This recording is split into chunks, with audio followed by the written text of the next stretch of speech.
Alright, check 1 2, check 1 2. Let me turn my Chromebook down here. I've learned over a couple of weeks of doing the Twitch podcast that the intro song that I use for my stream gets blocked by Twitch, and there's like a minute and a half, a 90-second overlay, or delay, I guess, from when they turn off the filter, so that my voice will show up in the VOD. And so last week's podcast, the first 90 seconds got cut off, and so I decided to run the video. So, Hang on. are you going to assimilate me now? This is 7 of 9. Always one of the best things about Star Trek. Work to do.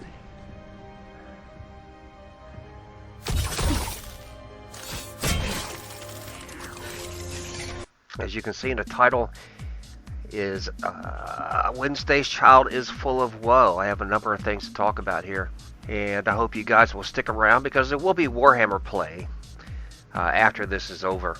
But as usual on Wednesday night, I begin my Twitch stream by doing my Twitch podcast, and I've kind of worked a little bit harder on this one because I'm actually excited about being able to talk about something that's a bit positive for once.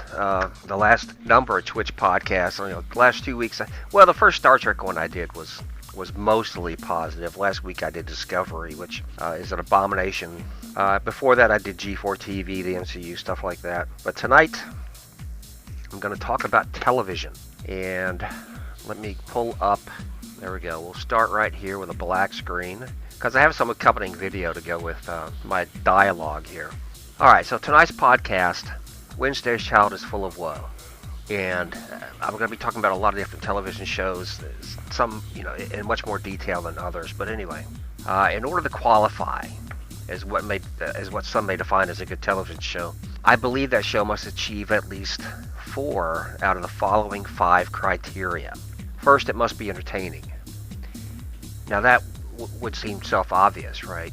That in order to attract an audience, the show must be entertaining. So that's sort of the baseline qualifier, right? You have to have a show that will hold the audience, or the attention, that will hold the attention.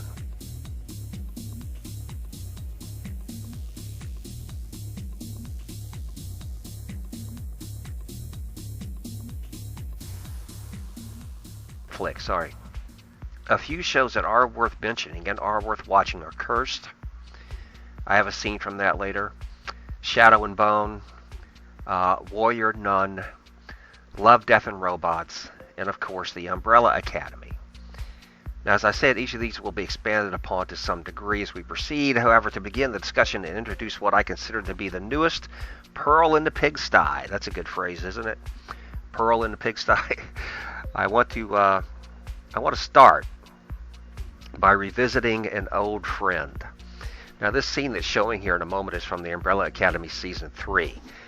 And the Umbrella Academy has made kind of a part of the staple of the show, to include a dance scene at some level. And this one was really well done. I thought it was really well done. But I'm going to have to skip ahead here. I got to get to the next segment of video. All right. Here we go. All right, on July 11th of 2007, Harry Potter and the Order of the Phoenix was released to general audiences. That movie was, I have long thought, to be the best, not one of the best, but the best of the entire franchise, and served to introduce the profound dramatic element of character into a franchise, rather lacking in it up until that point. Now, what I mean by that, guys, is to illustrate. I have a few primary opinions concerning the entire Harry Potter franchise. Those relevant to this discussion are: the problem with the Harry Potter franchise was Harry Potter. He tended to be narcissistic and shallow and thus dull. There were far more interesting characters to be found within that wizarding world, the most interesting of which were granted criminally low amounts of screen time.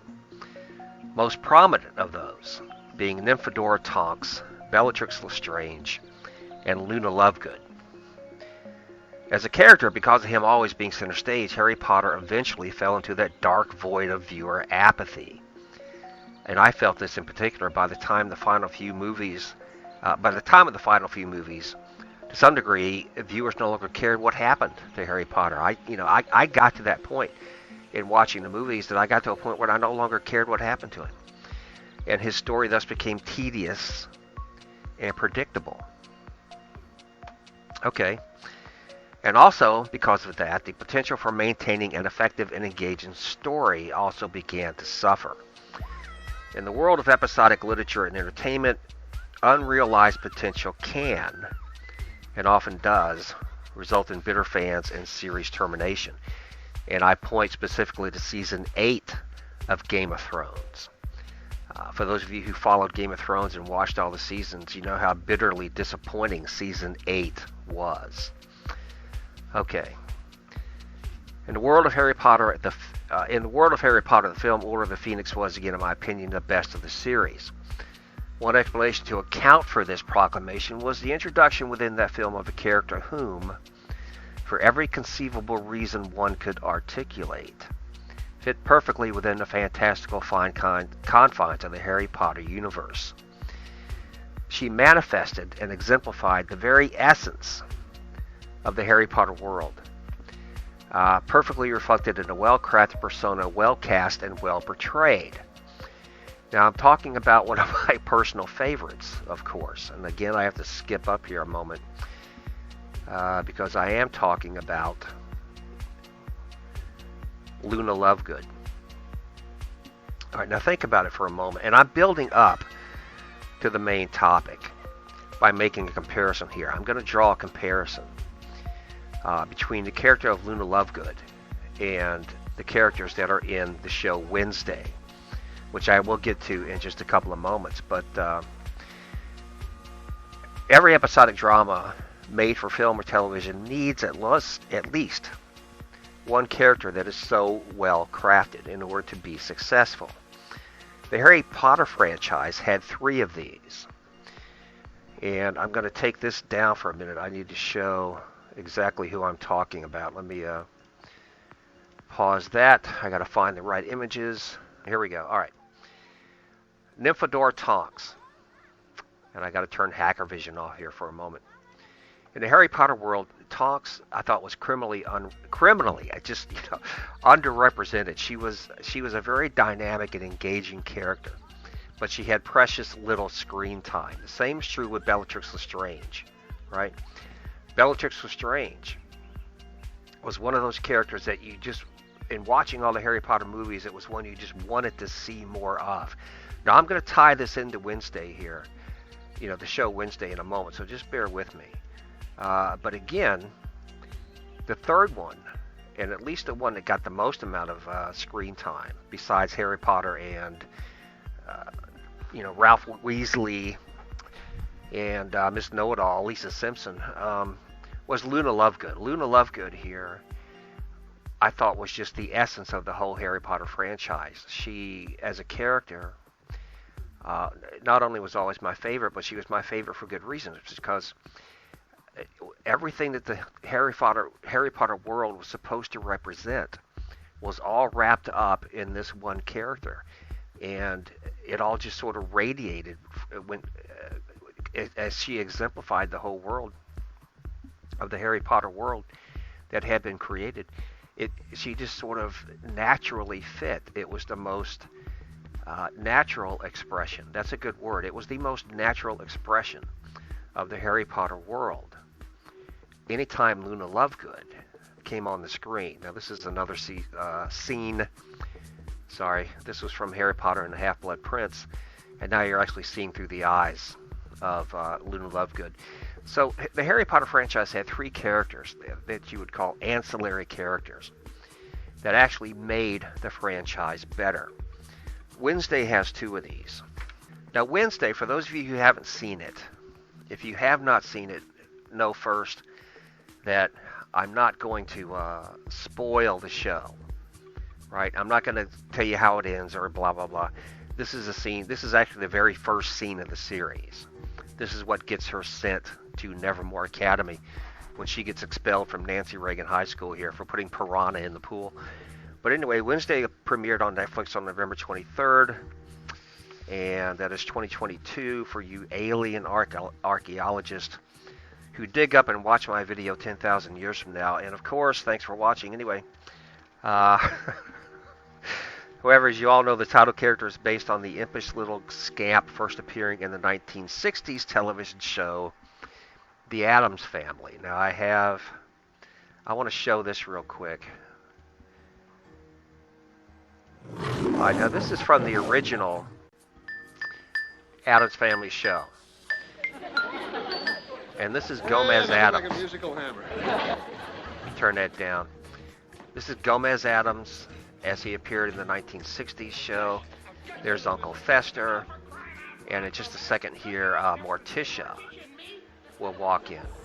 And the reason I'm playing this is just to show the difference, is to illustrate the difference that I want to point out here in a moment.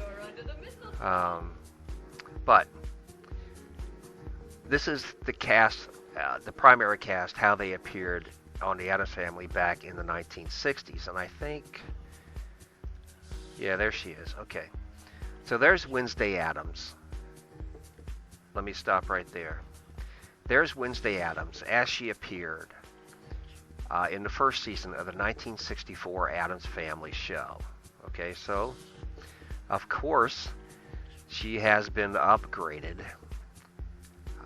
to appear quite differently, and which you of course can see here. She's a little older. She's 15 at the time of the show starts. She's a little older, a little bit more worldly, I suppose. There's Brianna Tarth. Brianna Tarth is in this show, and but the connection I want to make here is that when you look at something like the Harry Potter franchise and the characters of Luna Lovegood in particular, and then you look at a show like this, the difference is the character of Harry Potter, who was the front runner of the entire movie, of the entire franchise, eventually got to be grating. He got to be a dislikable. The older he got, the more dislikable he became. Right? Now I want to pause that for a moment, because who does that look like? Okay, who does this look like? Well,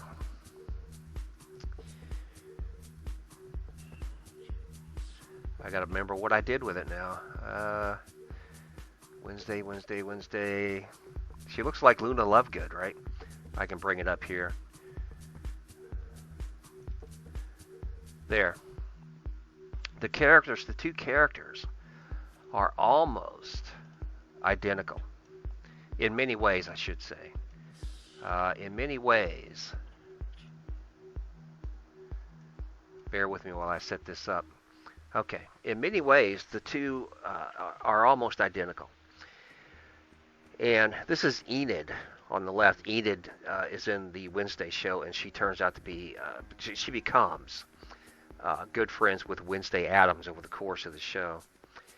And on the right, of course, is Luna Lovegood from the Harry Potter franchise.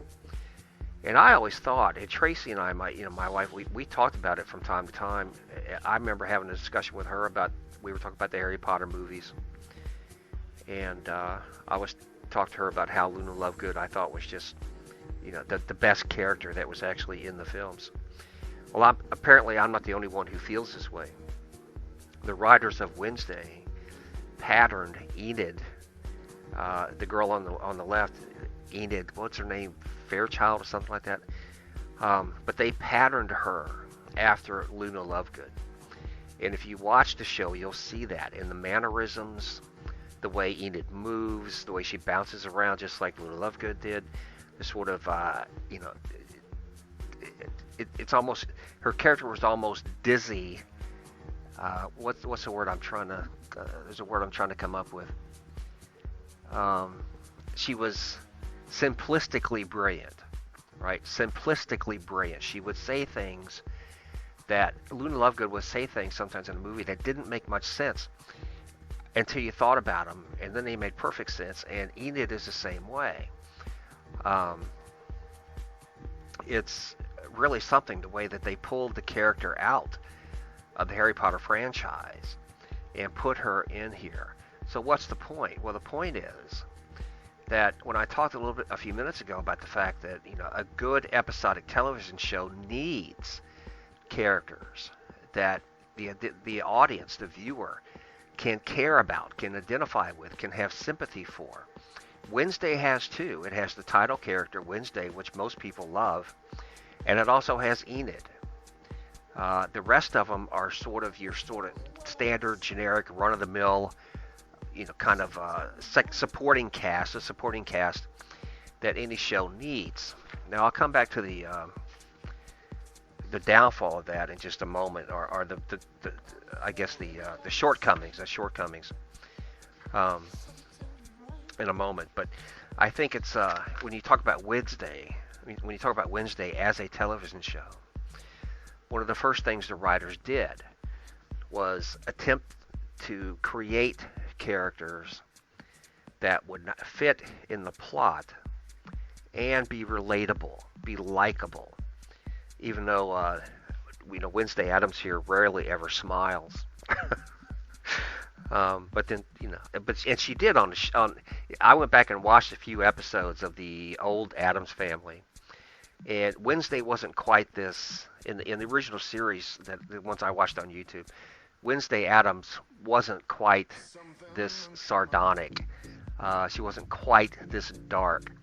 In the 90s movies that came out, she was. They played her a little older, and in those movies as too. And she was a bit more, sarcastic and grating and narcissistic.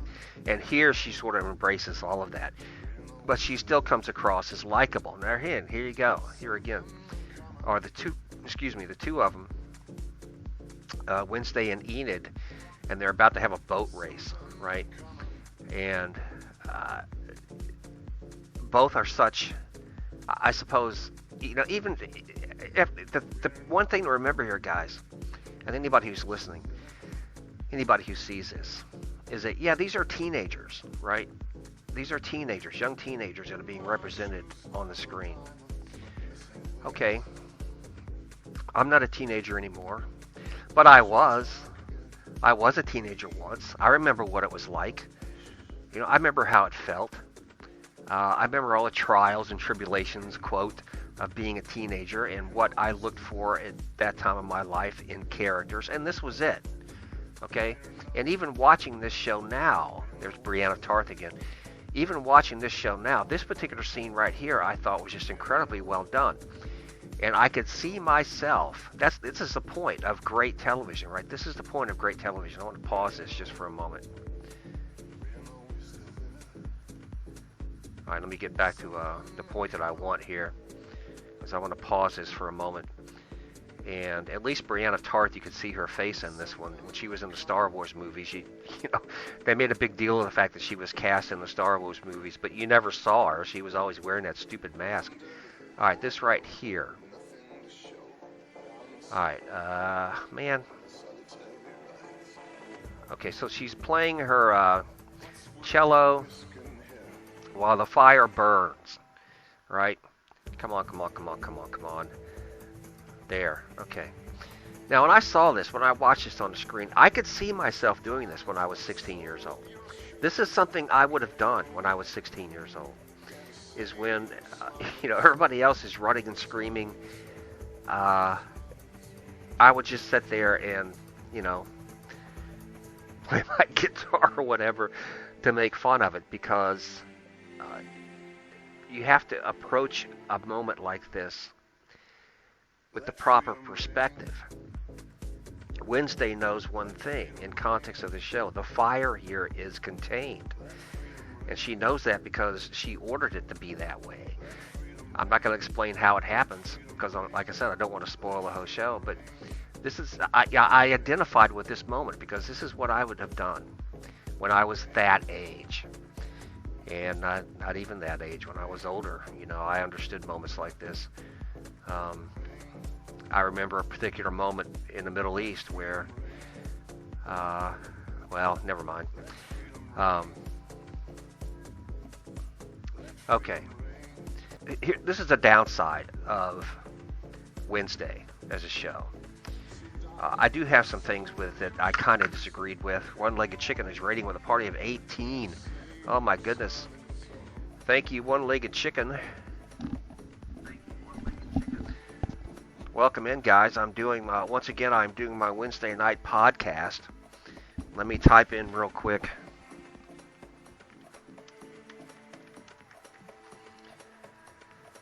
Once again, it's Wednesday night, and I start off my Twitch streams on Wednesday with a podcast. Tonight's topic is the show Wednesday, and I'm about halfway through it already. But anyway, I hope you'll stick around, because when I'm finished, I will, of course, be going into Warhammer to play for a bit. So, but this is my review and critique of the show. And the short version of everything that I've said so far is that if you haven't seen it, Wednesday is a show worth watching. Okay, it is a show worth watching. However, it is not without its faults. Wednesday here does come across as a bit of a Mary Sue. Now, for those of you who may not know what the term means, Mary Sue, that's a good moment. That's a good example of it right there. Anything that she needs to be able to do at whatever moment she needs to be able to do it, she has the ability to do. Just like shooting the arrow, bow and arrow, and catching an apple in mid-flight and still scoring a direct bullseye. There are a lot of moments like that in the show where she speaks whatever language she needs to be able to speak. She has the ability to do whatever it is she needs to do. I said that. And so there's no real... When you have a Mary Sue as a character, there's no real challenge, right? Now that kind of tapers off as the show goes along. That kind of tapers off a bit, and she does begin to show her failings, her faults, her failings, her weaknesses. But that's later in the series. So initially she comes off as a Mary Sue, and I found that a little distracting. The Hogwarts-style school setting is overdone. I actually have, let's see here, I gotta find it. I think this is it right here, yeah. Okay. This is from the first episode, where Enid is showing her around for the first time. And this scene is like any other in the Hogwarts movies, all the other kids, teenage shows. I was a teenage vampire, Buffy the Vampire, all that stuff that most of which, of course, I don't watch, and few other people do. But this is sort of your standard scene. Look over there. Okay, there are the vampires. Those are the vampire kids, right? They're from the what of those movies. They came over from that other movie franchise about the vampires. Those are the werewolves. They're the werewolf kids, right? And this is all just old hat. This has all been done before. One element they did add in, these are the scales. And the scales are sirens, are mermaids. Only this particular bunch can assume full human form when they're on dry land. And so, but the scales are just mermaids. And the whole class is made up of people like that. So it's a lot like this kind of generic stuff. Okay, the varied character classes are overdone. One good thing about this is the vampires in this show don't really do much. They're just kind of there, and that's a plus because, vampires have been done to death. And so I was glad to see that. All right, let's go back here. Okay, just for some generic background. The boat race scene, there's a boat race scene in it. I think that's on episode 2. That was a direct steal from the whole Harry Potter Quidditch things. And when they use Quidditch in Harry Potter, the boat race scene is kind of like that. That's, of course, his Thing. And Thing has a nice personality. He's actually, because of the technology that's in use today, compared to what it was, particularly in the 60s and even in the 90s, right? They could do a whole lot more with Thing in this series than they ever could before, and they did that. He has his own personality, his own character, and he's part of the story, right? He's part of the plot. He's part of the story. That's Christina Ricci. Let me back up a moment.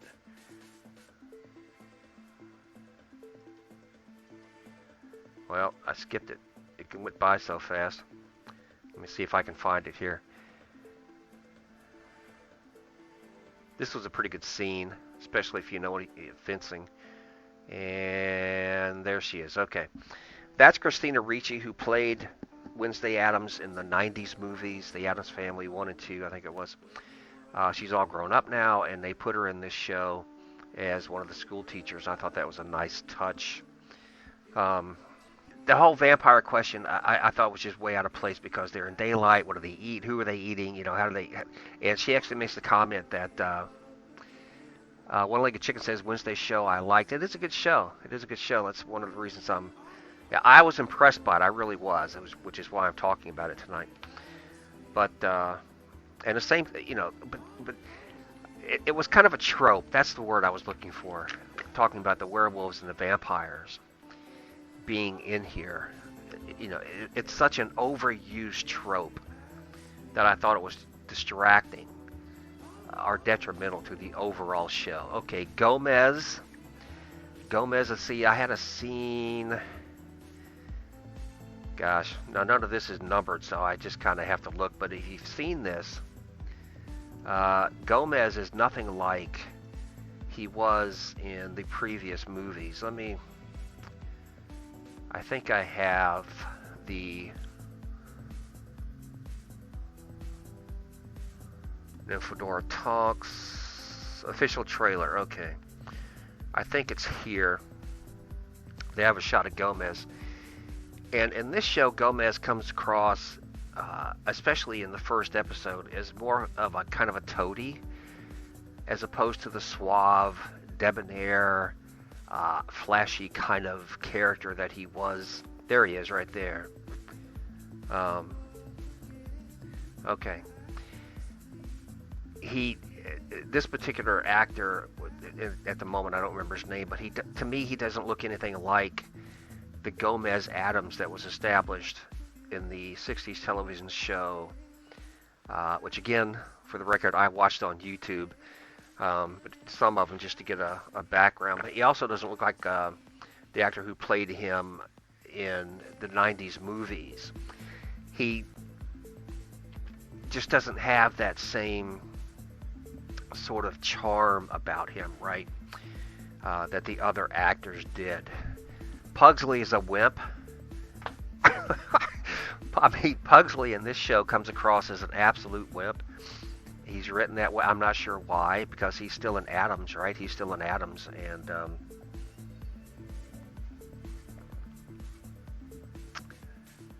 right, let me come back. Sorry, I had to take a drink.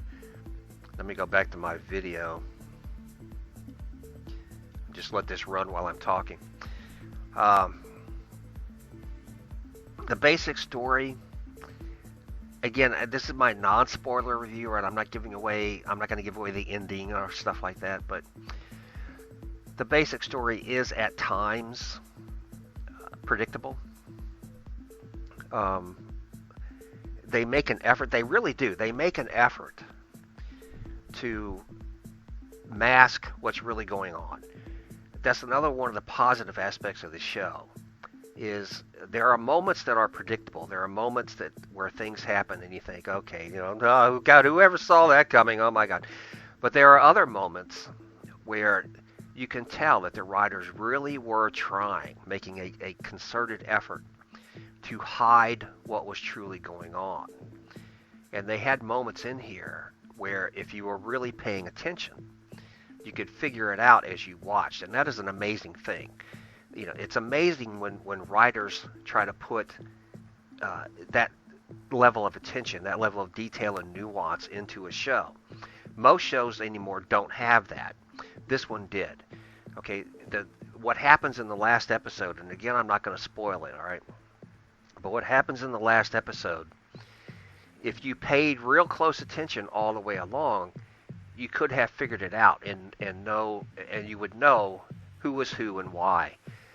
But a great effort was made to mask all of that, to misdirect, right? To make you draw a conclusion that would then turn out not to have been true. And again, that is something that you rarely see in episodic television anymore. But it is in this show, and it was very well done on that regard.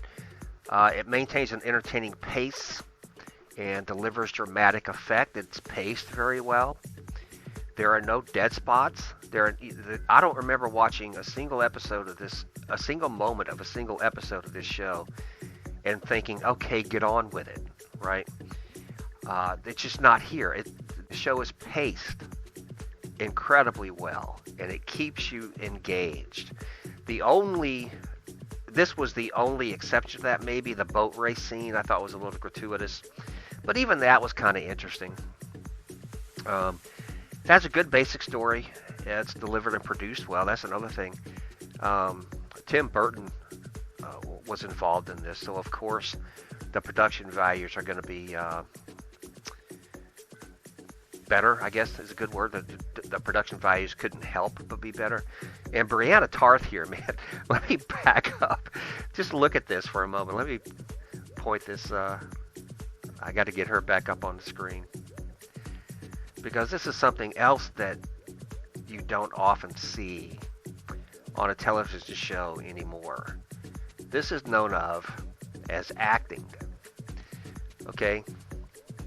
This is known of as acting. And if you look at her face, this is the actress who played Brianna Tarth in Game of Thrones. And she's a very good actress. Very good. And there's a lot going on here.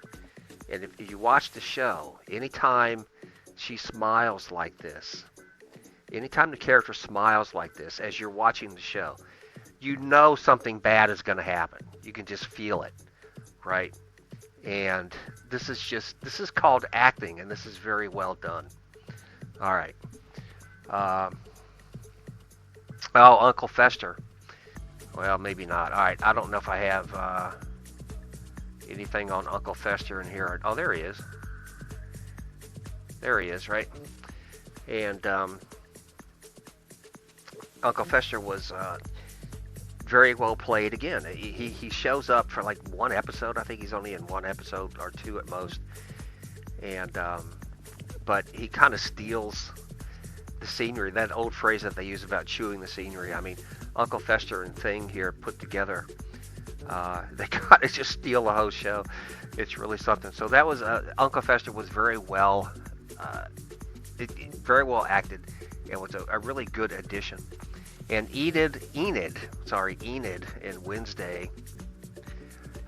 Enid on the left, Wednesday on the right. This particular scene is hilarious. This scene right here, I don't have any sound. I'm not going to run it. But if you haven't seen the show and you get to this point, this was fracking hilarious. Where they stand here and insult each other. And I mean, it was just very well done, very well done. But the two of them play off of each other very well. And I was talking about this earlier in the stream, that the Harry Potter franchise had 3 characters that lit the screen up every time they appeared on it. Tonks, Bellatrix Lestrange, and Luna Lovegood. This show is blessed with the fact that they have 2. They have 2 characters. And they are the 2 primary characters that whenever they're on the screen, and especially when they're on the screen together, everything is just better. It just lights everything up. And it's an amazing, in context of watching episodic television, it really is an amazing thing to see, because it's so rare, right? It's so rare anymore that they get things this well done. Just let me run a few seconds of this, because Wednesday has a character in it that I also think was patterned after Bellatrix Lestrange.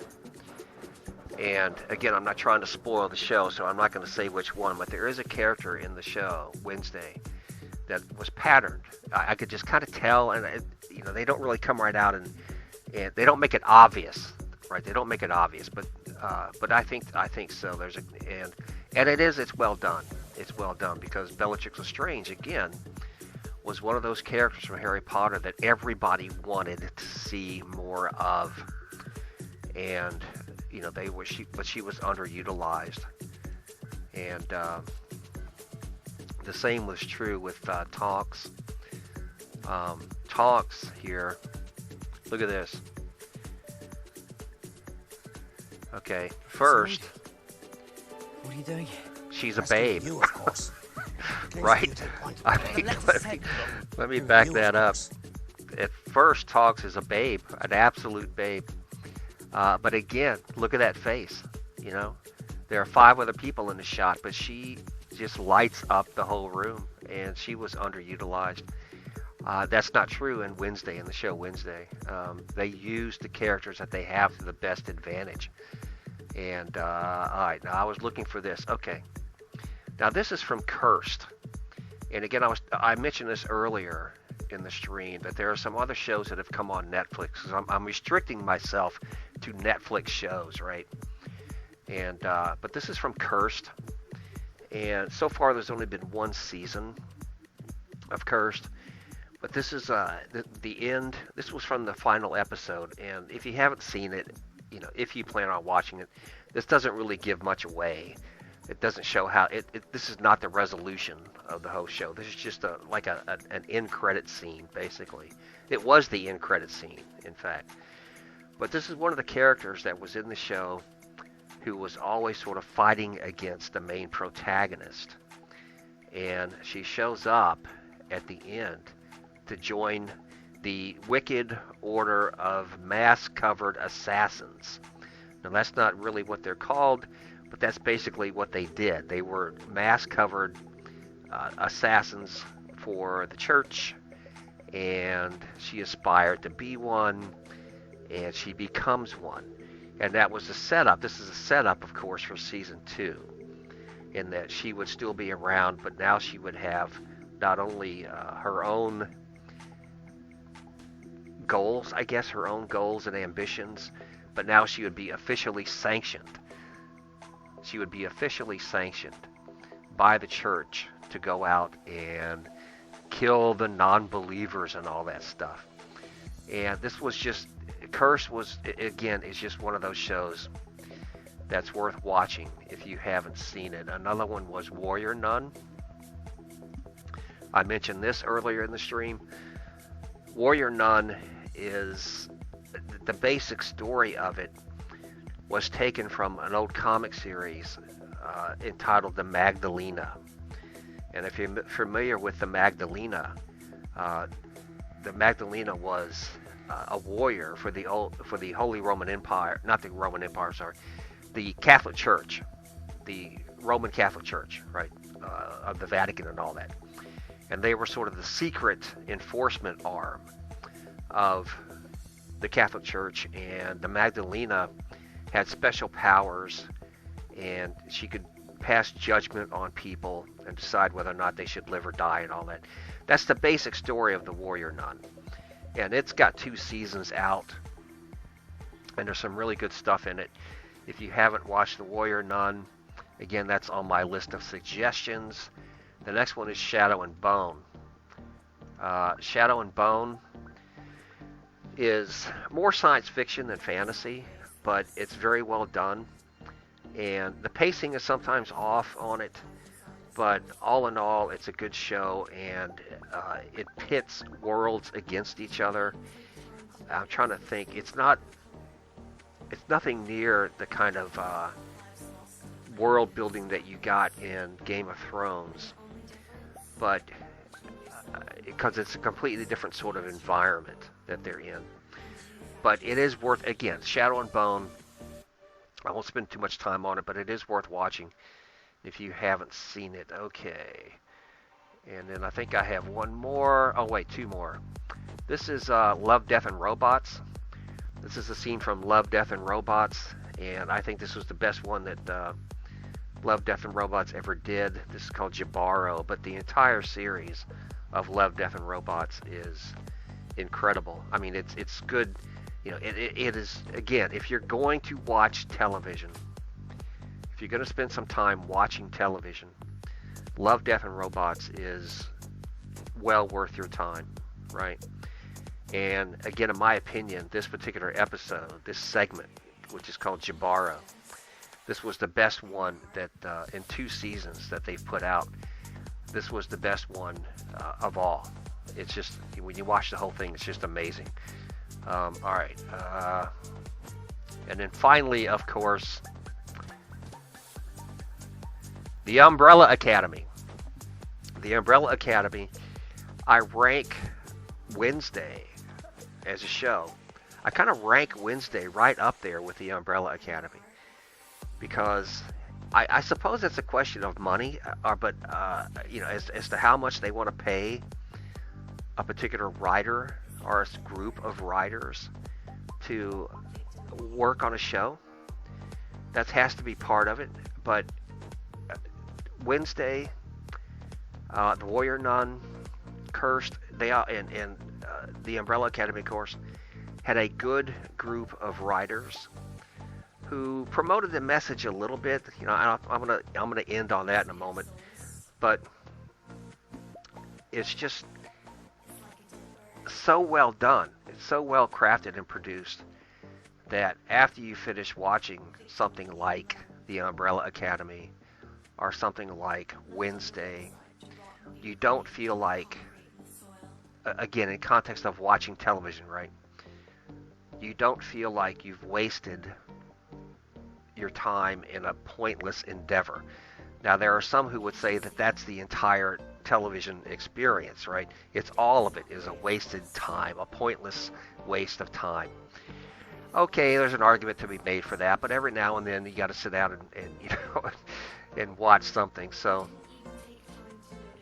The Umbrella Academy has 3 seasons out, and if you haven't seen it, again, it is worth your time. Wednesday shatters Netflix record, making season 2 a sure thing. I believe they've already called that. They've already announced that there's going to be a season 2 because it is such a huge hit. What do critics and viewers say about Wednesday? Let's see, there was something here I wanted to talk about. To its credit, Wednesday rises to the challenge and mostly manages to make it look like a snap. Ortega excels in the role, leaning into a deadpan humor made all the funnier by her character's lack of interest in anything approaching laughter. That's a good, that's a good description. Her lack of interest in anything approaching laughter, and she pulls that off. The actress pulls that off very well. And they go on to say here, the last thing we want to see Wednesday Addams become is an emotionally enlightened do-gooder. We come to this character for pro-face one-liners and casual sadism. And mostly pro-face one-liners and casual sadism. Mostly you get that, right? But there is a touch of humanity in the character, which is always good. And then here's one criticism of the show. And I talked about this earlier, but I held off using this term because someone else had used it first. But one of the criticisms of the show is that it's algorithmically derivative, which means what they're saying, of course, is that the writers of the show created it by using an algorithm and popped out the show. Okay, I talked about the fact that there is some of that. There is absolutely some of that in the show with the vampires, the werewolves, the whole Hogwarts feel of Ravenwood Academy and all that. But I think overall the show overcomes that, okay? As a whole, the show overcomes that. I do want to show this. Alright. Now you'll find this song is actually in the show. Of course, you can see her playing it.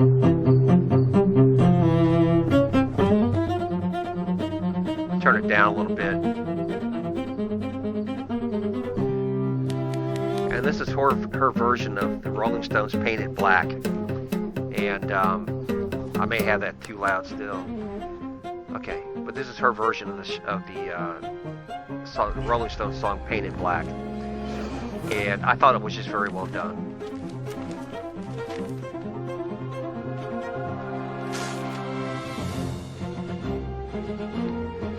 Listen to that.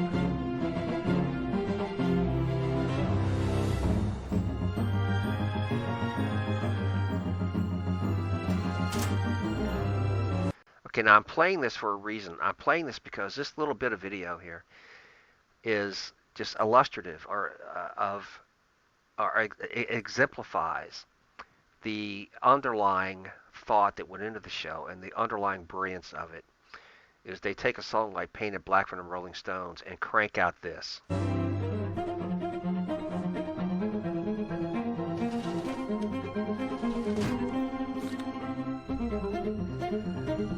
Okay, you get the point. But it's very well done. It is very well done. Now let's see. Oh yeah, once again, my YouTube page, which is a thing of beauty. If you have not subscribed to my YouTube page, please do so. Please do so, because I'm struggling here.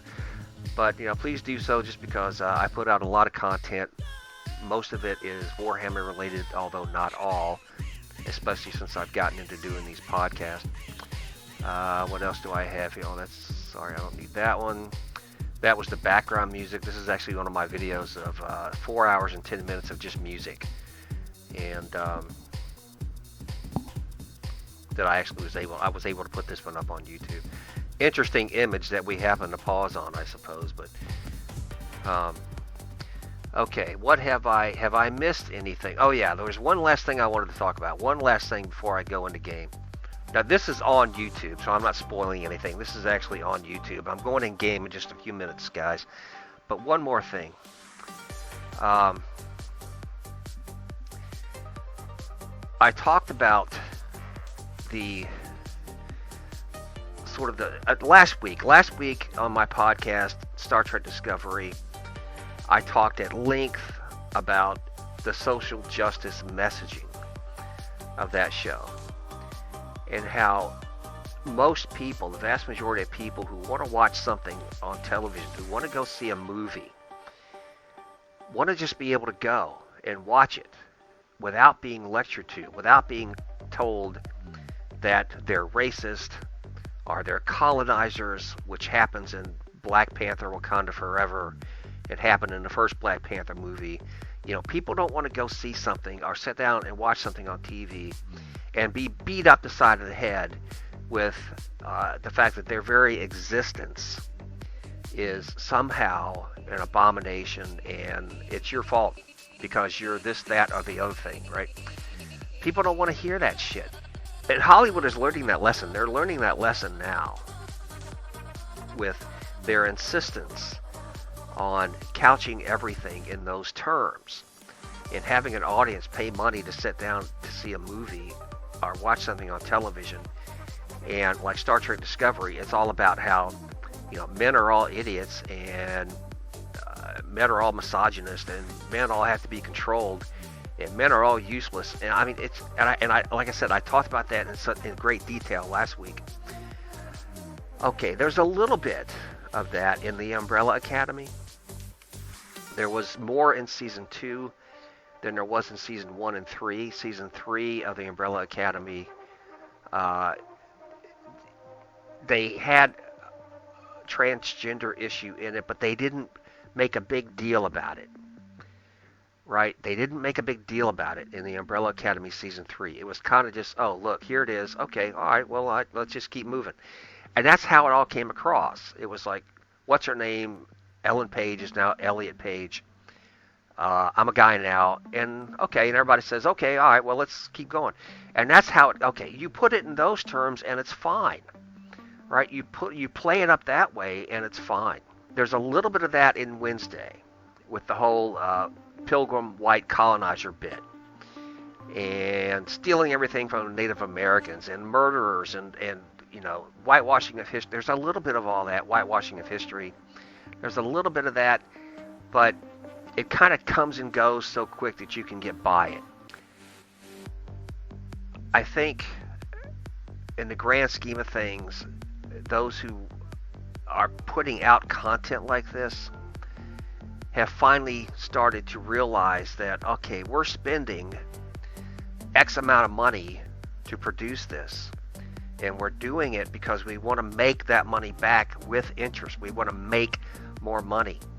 And we put out when we put out crap that is losing money, eventually we're going to run out of money. So they're starting to realize that they have to sort of play that down a bit. So there's a little bit of the social justice stuff in Wednesday, but not enough to really impact the overall quality of the show. Okay. That, I think, will do it for my podcast tonight. Bellatrix Lestrange, oh my god. I thought she was just adorable myself. I really did.